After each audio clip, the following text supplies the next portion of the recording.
बिस्मिल्लाहिर्रहमानिर्रहीम, अस्सलाम वालेकुम। और वो जो हम दोस्त की पहली एपिसोड कल ऑन एयर गई और थैंक यू सो मच, उसका बहुत अच्छा फीडबैक मिला मुझे।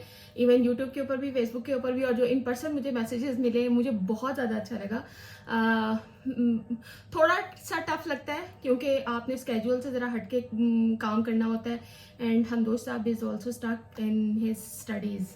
हाँ, मतलब मम्मा ने मुझे भी बताया कि कैसा रिस्पॉन्स आया and I am so grateful, like lots of thanks from my side.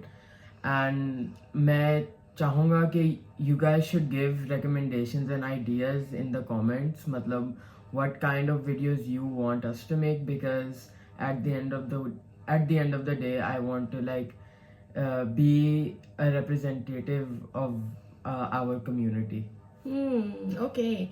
So let's start today's episode number 2. Or Today's topic is basically the contrast between the style of communication of Gen Z and what millennials think of it, and how Gen Z have a really different way of showing emotions and having conversations with other people, and even just doing daily life tasks like going out and buying things, or even just interacting with people. And how millennials, like even my mother, are not satisfied with such Gen Z actions. हाँ ना हम दोस्त, मतलब मुझे बताओ, आप matric में हो एक तरह से, ओ लेवल्स ना, वो मैट्रिक होता है।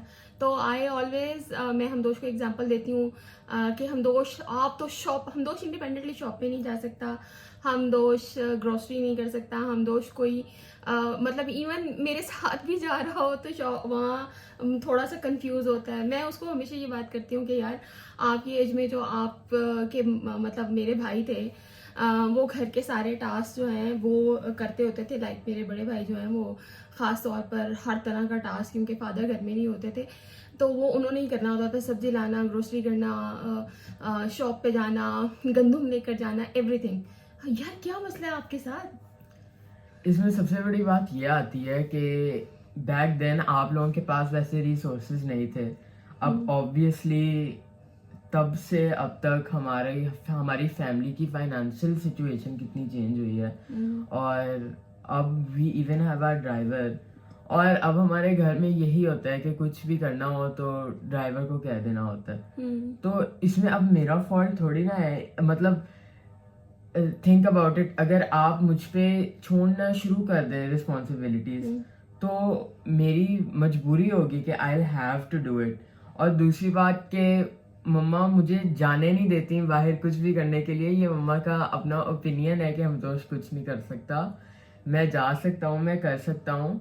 हाँ, ऑब्वियसली कंफ्यूज होता हूँ मैं, मेरी थोड़ी सी गंदी क्वालिटी है ये, but at the end of the day जो भी मुझे टास्क दिया जाए वो मैं कर सकता हूँ। और यही मिलेनियल्स में चीज़ होती है कि वो अंडर एस्टिमेट करते हैं और फिर जेन जी को उस पर बेस कर देते हैं कि जेन जी नहीं कर सकती, जेन जी कंफ्यूज हो जाती है। हम दोस्त अंडर एस्टिमेट करने की, अच्छा एक तो आपकी बात ठीक है, मतलब जाहिर है एक जो है generation to generation finances better होते हैं, हमारा लाइफस्टाइल बेटर होता है, दैट्स अनदर थिंग ना। बाकी दूसरे रिसोर्सेज की अगर हम बात करें तो शायद हमारे ज़माने में हमारे जो ड्रीम्स थे कैरियर ओरिएंटेड भी नहीं थे और उतने क्लियर भी नहीं थे जितने शायद अब आप लोगों के पास एक्सपोजर है। बट स्टिल हम इसको ऑन ग्राउंड इस तरह से रखते हैं कि एक तो जाहिर है मैं आपको खुद नहीं जाने देती हूँ, उसकी बहुत बड़ी रीज़न ये है कि जो मेरे जहन में हमारी सोसाइटी के हवाले से इनसिक्योरिटीज़ और वो चीज़ें हैं। दूसरा, मुझे आपके अंदर वो स्पार्क नज़र नहीं आता, लाइक वट आई ऑलवेज, और it's not just about you, like आपके कजन्स भी हैं जो अनस अब्दुलरहमान वगैरह भी थे। तो ये जो कम्युनिकेशन का गैप आता है, ये कम्युनिकेशन आप लोग उस तरह से कम्युनिकेट क्यों नहीं कर पाते हो जब आप कहीं बाहर जाते हो? हमें वहाँ पर प्रॉब्लम होता है। यानी जो बात हम एक सेकंड में कह सकते हैं, आपको वो बात सामने वाले को समझाने में कम से कम 10 से 15 मिनट लग जाते हैं। वाई?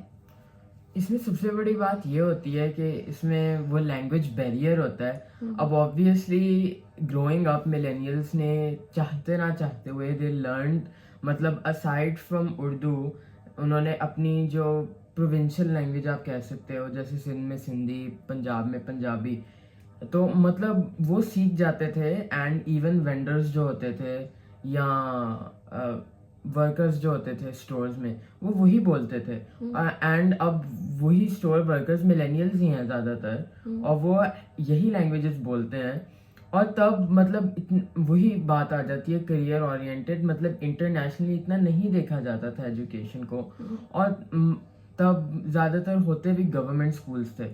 तो अब इंग्लिश पे इतना मतलब ऑब्वियसली होता था बोझ, लेकिन जितना आजकल है, जितना आजकल बच्चों को सिखाई जाती है, क्योंकि अब तो बच्चों को यही होता है कि बाहर भेज देना है, उतना नहीं होता था।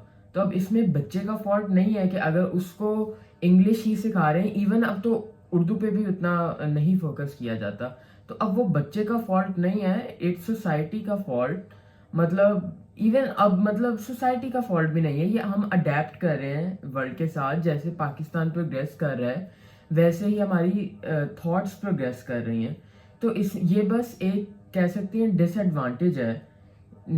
दोनों साइड्स का इसमें फॉल्ट नहीं है, बट अगर आप ब्लेम करोगे बच्चे को कि ये आपका फॉल्ट है कि आप नहीं कम्युनिकेट कर पाते, तो दैट्स टोटली रॉन्ग। मतलब हमारा फॉल्ट नहीं है कि सोसाइटी ने कैसे चूज किया कि तब क्या इम्पोर्टेंट था और अब क्या इम्पोर्टेंट है। अच्छा, इसमें हमदोशी की बात से एक पॉइंट जो मुझे लगता है बड़ा इम्पोर्टेंट है, हम बीइंग अ पेरेंट भी आप जितने कैरियर ओरिएंटेड हैं अपने बच्चों के मामले में, तो मेरे ख्याल में हर पेरेंट जो है वो ये चाहता है और वो सोचता है कि अगर बच्चा ओ लेवल्स में आ गया है तो अब हम बच्चे के साथ ये बात करें कि उसने इन फ्यूचर इंटरनेशनल कौन सी यूनिवर्सिटी और कौन सा स्कॉलरशिप अवेल करना है, और उसमें डेफिनेटली जो आपकी बेसिक जो लैंग्वेज है वो इंग्लिश है। तो हम एज एन पेरेंट वहाँ अपने बच्चे पे ये फोकस जरूर, ये प्रेशर बिल्ड कर रहे होते हैं कि अंग्रेजी और इसको अडेप्ट करो और इसको इम्प्रूव करो एंड एवरीथिंग। लेकिन मीन वाइल जो है हम उसी बच्चे पे ये प्रेशर भी डाल रहे होते हैं कि इस सोसाइटी के अंदर भी अपने आप को फिट इन करो। तो हम लोग इन सब चीज़ों के अंदर एक चीज़ जो मुझे बहुत ज़्यादा फील होती है वो ये है कि और आप जेन जी के हवाले से ये चीज़ें मीडिया में भी बहुत रिपोर्ट होती है, इंटरनेशनली भी रिपोर्ट होती है कि जो एग्रेशन है वो बहुत ज़्यादा है। यानी आप लोगों का जो बर्दाश्त करने का जो टेम्पो है, ये टाइम पीरियड है, वो बहुत कम है, और आप में तो खास तौर पे बहुत कम है। वाई ऐसा क्यों है आप लोगों की जनरेशन में? अच्छा, ये आप कह सकते हैं थियरी है या थियरी नहीं भी है, इट्स काइंड ऑफ प्रूवन। मतलब साइकोलॉजिस्ट ने ये नोटिस किया है। अब जो जेन जी है, majority of Gen Z I am talking about, मतलब when they were supposed to develop social cues, when they were supposed to socialize, when they were supposed to figure out कि कैसे लोगों से बात करनी है, कैसे फिट इन करना है सोसाइटी में, तब कोविड आ गई।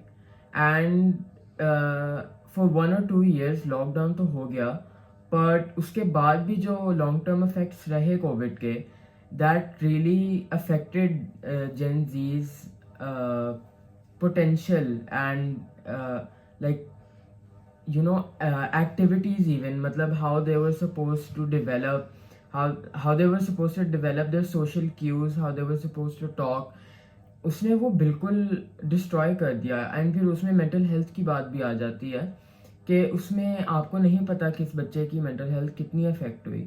And in Pakistan society mental health को इतना फोकस भी नहीं किया जाता इन मतलब नॉर्मल हाउसेस। तो you can't blame Gen Z for being aggressive. और अब एक और एपिडेमिक भी चल रहा है कि जेन जी स्टेयर, मतलब कुछ भी कोई बंदे कोई भी जेन जी को कुछ कहेगा, जेन जी ब्लैंक स्टेयर दे देगी उनको। And I feel like that's because जो हमसे बड़े लोग हैं, they treat us like we're less than them, कि वो हमसे सुपीरियर एंड वेयर इनफीरियर। तो अब दूसरी जनरेशन ऐसी होंगी जो कहेंगी कि हाँ बड़े हैं तो उनको रिस्पेक्ट करो। हमें तो यही सिखाया जाता था, हमने ऐसे ही बचपन गुजारा है, हमें बड़ों ने ये कहा shut up. That's what I am saying कि दूसरी जनरेशन ऐसी हैं कि कहेंगे ये बड़ा है तो इसको नो मैटर व्हाट रिस्पेक्ट करो। लेकिन जेन जी को पता है कि व्हाट दे वर्थ, और मतलब हाउ दे शुड स्टैंड, के if you're older than me that doesn't mean you're better than me।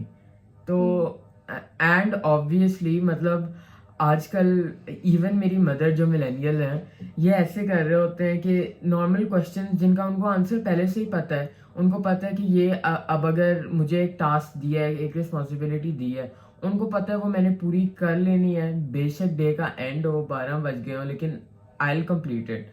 लेकिन उन्हें पूछते रहना है, हम दोष आपने कर लिया, हम दोष आपने कर लिया, होमवर्क कर लिया, हमें बर्तन फिक्र धो होती लिए। है, ये फिक्र दैट बर्तन रियली धो लिए, अनॉयज अस, हम दोस्त ने गिनवा दिया, हम दोस्त बर्तन धोता है। That annoys us. मतलब हम स्टेयर ही देंगे ना, मतलब it's so annoying to be reminded कि हाँ अब आपने होमवर्क करना है, अब आपने ये करना है, आपने वो करना है। हमें पता है you don't have to keep ruining the vibe, मतलब इट रूइंस द वाइब। यार इस तरह से तो आपकी और हमारी कम्युनिकेशन खत्म हो जाएगी ना। देखो इसमें हमारा भी तो फॉल्ट नहीं है, हमारा ब्रॉटअप जिस इन्वायरमेंट के अंदर हुआ, मेरे ख्याल में हमने उससे अपने आप को बहुत बेहतर करने की कोशिश की। हमने भी अपने आप को ग्रूम किया, बट अचानक से एकदम आप ये चाहते हो कि हम जो है वो यहाँ से ग्राउंड से माउंट एवरेस्ट पे जंप कर जाएं और हम समझ लें कि जी देखो जी जेनजी बाय डिफॉल्ट इनकी ये रिक्वायरमेंट है, इनकी थॉट्स ऐसी हैं, ये इतने रिस्पॉन्सिबल हैं। तो ये सब मेरे ख्याल में हमारे साथ जो भाई आपको पता है हमें छुट्टी के दिन भी सुबह 7 बजे कमरे का पंखा बंद कर दिया जाता था, सोने नहीं दिया जाता था। आप तो 3-3 4-4 बजे तक सोते हो, मैंने आप लोगों को उठाया कभी? कमाल है यार, बताओ ना। मतलब वो तो फिर बात आ जाती है पेरेंटिंग की। अब ऑब्वियसली तो आपकी give me some credit, I am a good mother. Okay, मतलब आपकी पेरेंटिंग, आई एडमिट इट, आपकी पेरेंटिंग बहुत बेहतर है दूसरे पेरेंट से, बेहतर है, बहुत बेहतर है मैंने कहा है। Okay. लेकिन बात यह आ जाती है कि अब ऑब्वियसली हर parent, not there is not a single parent जो बहुत बिल्कुल परफेक्ट है। फ्लॉज आते हैं एंड ऑब्वियसली आप मेरे फ्लॉज के साथ अनॉय होंगी, मैं आपके फ्लॉज के साथ अनॉय होऊंगा। एंड द ओनली यार thing, kids are not allowed to annoy, हमें तो परमिशन नहीं थी अनॉय होने की, हम अपना पॉइंट ऑफ व्यू नहीं दे सकते थे। तो मतलब अब ये तो हमारी जनरेशन के साथ जाती है, हमें पेरेंट्स भी अथॉरिटेटिव मिले, हमें बच्चे भी अथॉरिटेटिव मिले, तो हम क्या वो करें? तो फिर अब सोसाइटी का गैप आ जाता है एक तरह का। अगर आप चाहती थी कि बच्चे ना ऐसे हों तो you could be that authoritative parent, लेकिन ऑब्वियसली आपने साइकिल ब्रेक करना था और आपने किया, तो यू कैंट एक्सपेक्ट कि बच्चे अनॉय ना हो। आपने ये वो मेरा लगाया लिबर्टी हुआ दी, पौधा है, ये मेरा लगाया हुआ पौधा है। ओके। आपने वो लिबर्टी दी, तो आप नहीं एक्सपेक्ट कर सकती कि बच्चों के पास वो लिबर्टी ना हो कि वो एक्सप्रेस ना कर पाए। और ऑब्वियसली आपने अपनी बेस्ट कोशिश की कि आप अपने बच्चों के बेस्ट फ्रेंड बने, तो वो फिर बेस्ट फ्रेंड आपको वैसे ही रिस्पॉन्स देगा जैसे वो फील करता है। And I feel like that's a really healthy thing. मतलब आप भी हमें बता सकती हैं विदाउट थिंकिंग के अब ये सोचेगा, ये वो सोचेगा, and I can tell you what's annoying me without thinking कि आपको गुस्सा आएगा या आप मुझे बिला वजह पनिश आई करेंगे। जस्ट रिमेम्बर वन इवेंट, हम दोस्त आपको याद होगा, वो कोई एक इवेंट हुआ था जिस पे आपने मुझे आके कहा था कि मामा आई एम हैप्पी कि आपने इस पे बात की, क्योंकि मैं तो इस पे आपसे बात करते हुए जो है मैंने एक हमदोश के हवाले से एक पोइम सोशल मीडिया पे जो है वो लगाई थी। और हाँ आई रिमेम्बर नाउ, वो थी कि if my son chooses me over his wife, and वो मेरे दिमाग में बहुत बड़ा डिलेमा था बेसिकली, क्योंकि ऑब्वियसली एक बंदे की लाइफ में मदर और वाइफ दोनों एक बहुत मतलब बड़ी रिलेशनशिप स्टेटस होल्ड करती हैं। That was always a dilemma जब से I read it on the internet, but I never really felt comfortable talking about it, क्योंकि आपको नहीं पता कि even if your parent is the biggest liberal in the world, आपको नहीं पता कि ऐसी सोसाइटी में रहते हुए मतलब व्हाट दिल think of it. May be दिल थिंक कि ये इतना वियर्ड कॉन्सेप्ट है, आपको जरूरत ही नहीं है इसके बारे में सोचने की। मम्मा ने फिर जब वो पोस्ट किया एंड मम्मा साइडेड विद के आपको मतलब आप शादी कर लोगे तो you don't have to be that mama's boy, मुझे वो बहुत अच्छा लगा। एंड फिर मैं मम्मा के पास गया एंड आई सेड कि आई एम रियली हैप्पी कि आपने इसके बारे में पोस्ट डाली। एंड मैं इस पे भी बहुत खुश हूँ कि मम्मा is that open minded woman that isn't scared of sharing her opinions, जिसकी वजह से मतलब my brain is open to new ideas, more open minded ideas, जिससे बेसिकली मुझे I get the right kind of thoughts, और then मेरी thoughts भी उससे मोल्ड होती हैं, then I am really happy कि आप ऐसे करती हैं। इट्स बिकॉज मुझे ऐसा लगता है कि मुझे अपनी लाइफ के अंदर हमेशा I always try to find some best friend और जिस पे आप ट्रस्ट कर सको और एवरीथिंग। और मेरी ज़िंदगी में शायद एक बहुत बड़ा गैप रहा इस हवाले से।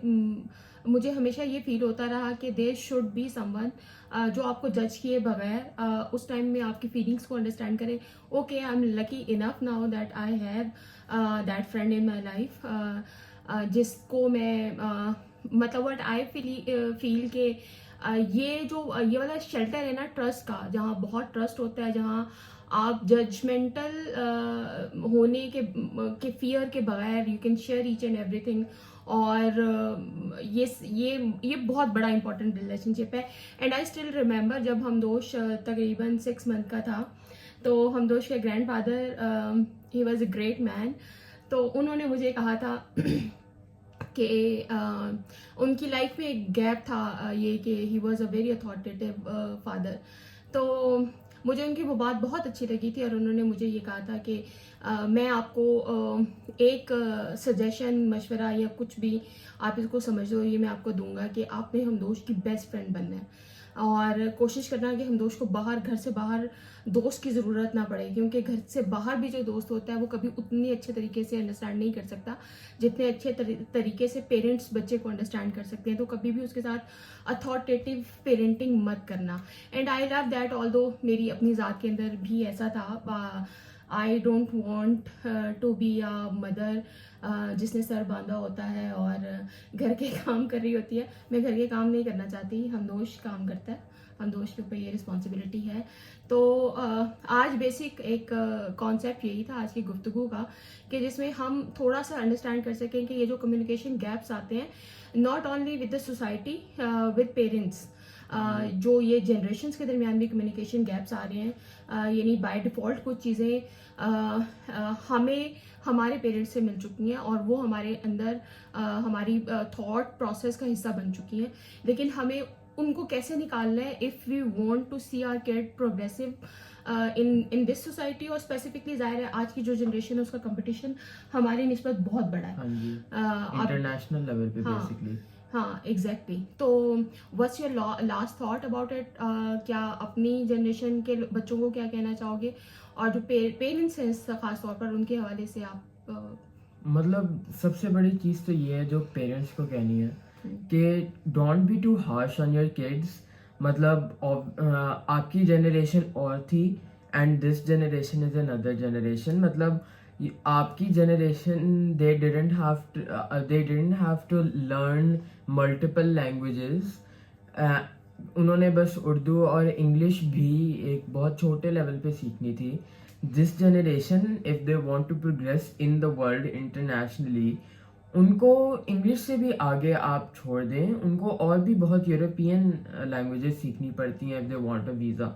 सो यू कैन से कि जेन जी इज़न्ट गुड एट कम्युनिकेटिंग, क्योंकि वो अपने तरीके में अपनी कम्युनिकेशन स्किल्स एक और लेवल पे डेवलप कर रहे हैं, और अगर वो इस सोसाइटी में नहीं फिट इन कर सकते, there obviously developing their communication skills for another society. ऐसी बात नहीं है कि वो बड़े होके बात ही नहीं करेंगे। और बच्चों से like kids my age I want to say कि you should keep going, but you should also try to like fit in, मतलब घर के कामों में। एंड ऑब्वियसली ये सेट बात है कि आपको बाहर भी जाके काम करने आने चाहिए। कम्युनिकेशन गैप को नहीं ब्लेम करना चाहिए, you should still try to communicate. ये नहीं कि ओके वो जनरेशन और है, ये जनरेशन और है, तो we shouldn't do what their generation did. आपको भी कोशिश करनी चाहिए, दैट्स माय थॉट। हाँ एग्जैक्टली। और मैंने हमदोश को ये बात अब ख़ास तौर पे, क्योंकि हमदोश काम करने के वाले से कंपैरेटिवली लेजी है, Zaina is very responsible in comparison to हमदोश। तो मैंने हमदोश को ये बताया कि बेसिकली ये जो डिग्रीज होती हैं ये इनफ नहीं होती हैं आपकी ज़िंदगी में। जो लाइफ स्किल्स हैं वो बहुत इंपॉर्टेंट है, और उस लाइफ स्किल्स में खाना बनाना, लॉन्ड्री करना, और इसके अलावा किचन क्लीन करना और ये सब चीज़ें करना, तो ये इम्पॉर्टेंट चीज़ें हैं। और ये हमदोश की आगे जो ज़ाहिर है हमदोश ने एक इंडिपेंडेंट इंशाल्लाह लाइफ स्पेंड करनी है, उसके लिए बहुत ज़रूरी है। तो आज कोशिश यही थी हम कम्युनिकेशन और कम्युनिकेशन गैप्स के हवाले से बात करें। अगेन स्टार्ट में जो हमदोश ने कहा कि we would like to hear the topics आप लोगों की तरफ से जो आप चाहते हैं जिन पे हमें बात करनी चाहिए। एंड हमदोश की उर्दू के हवाले से थोड़ा सा ज़्यादा कॉन्शियसली मत सुनिएगा। हमदोश ने उर्दू अभी रिसेंटली जो है वो लिखना और बोलना सीखी है। हमदोश की उर्दू बहुत माइनस थी, लेकिन थैंक्स टू साहिवाल आने के बाद और थैंक्स टू अम्मी अबू, उनकी वजह से मेरे बच्चों ने उर्दू भी सीखी। और अब पंजाबी बहुत हद तक बोल नहीं सकते, लेकिन हाँ अंडरस्टैंड कर लेते हैं, क्योंकि अम्मी और अब्बू अमूमन पंजाबी में बात कर रहे होते हैं तो समझ लेते हैं। तो आई एम हैप्पी कि एटलीस्ट वो जो एक गैप था मेरे बच्चों में लैंग्वेज के हवाले से, जो बैरियर्स थे वो अब किसी हद तक कम हो चुके हैं। तो अगेन वही बात है कि कहीं ना कहीं मिसअंडरस्टैंडिंग्स हैं या शायद गैप्स हैं जिनको हमें एज एन पेरेंट अपने बच्चों से कम्युनिकेट करके ज़रूर समझना चाहिए, और हमें अपने बच्चों को एटलीस्ट वो स्पेस देनी चाहिए कि वो आके एक्सप्रेस कर सकें। इस हवाले से आई ऑलवेज बिलीव कि मैंने हमदोश और ज़ायना के साथ एक प्रॉमिस ये लिया था जब हम साहिवाल शिफ्ट हुए थे कि अगर हम इसे कोई भी स्ट्रेस होगा और कोई भी डिप्रेस होगा तो कोई भी अकेला बैठ के नहीं रोएगा, हम एक दूसरे के पास आकर रोएंगे और हम हेल्प लेंगे। क्योंकि व्हाट आई बिलीव कि इस सोसाइटी के अंदर जो डिप्रेशन है उसको एक्सप्रेस करना और ये कहना कि आई वांट टू क्राई और मैं रोना चाहता हूँ, तो इसको एक बड़ी एक टैबू बना दिया गया। तो एक दफ़ा हमदोश ने भी मुझे कहा था कि मम्मा मेरा बहुत दिल कर रहा है कि मैं बहुत ऊंची ऊंची चीखूं और रोऊं। मैंने कहा हमदोश जाओ आप टॉप फ्लोर पे चले जाओ और शाउट करो जितना शाउट करना है, क्योंकि ये एग्रेशन निकल जाना बहुत ज़रूरी होता है। और ये इसको अंदर रखना जो है वो आपकी अपनी ज़ात अब इमोशनली भी फिज़िकली भी किसी भी तरह अच्छा नहीं है। एनीवेज इंशाल्लाह होपफुली कल हमदोश ने स्कूल भी जाना है तो देखेंगे हमदोश का जो है वो मोरल कितना हाई होगा, तो कल ये वीडियो बन सकती है नहीं बन सकती। तो आज तक के लिए मुझे और हमदोश को गुड बाय।